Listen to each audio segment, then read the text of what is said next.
মনে হচ্ছে খুব তাড়াতাড়ি তুমি ঠিক হয়ে যাবে।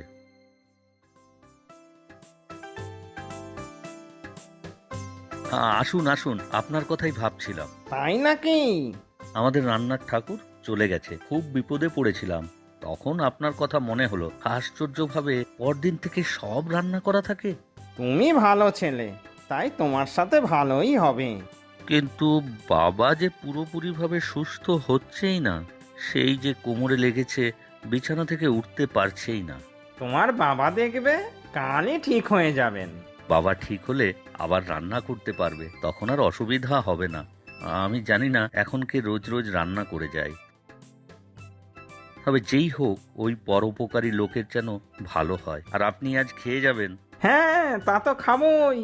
আমার সাথে কিন্তু আরো দুজন আছে, তারাও খাবে। তা বেশ তো, আসুন না হয়।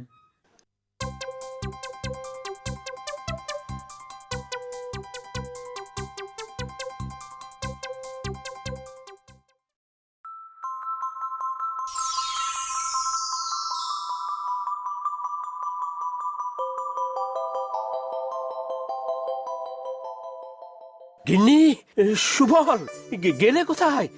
এসো এসো। এ কি, তুমি উঠেছো কেন?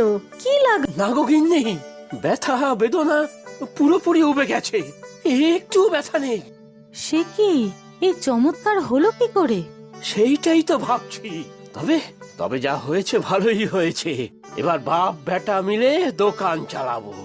ঠিক আছে বাবা, আমি গিয়ে দোকান খুলছি, তুমি এসো।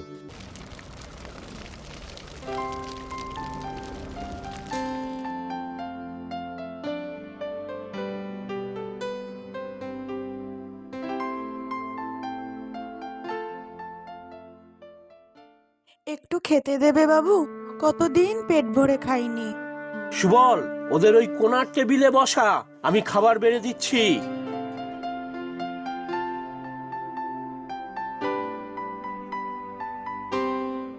সত্যি রাজামশাই, এমনই তো দরকার। যদি সবাই করত একে অন্যের উপকার। পৃথিবীটা যেত আনন্দে ভরে, দুঃখ কষ্ট থাকতো দূরে।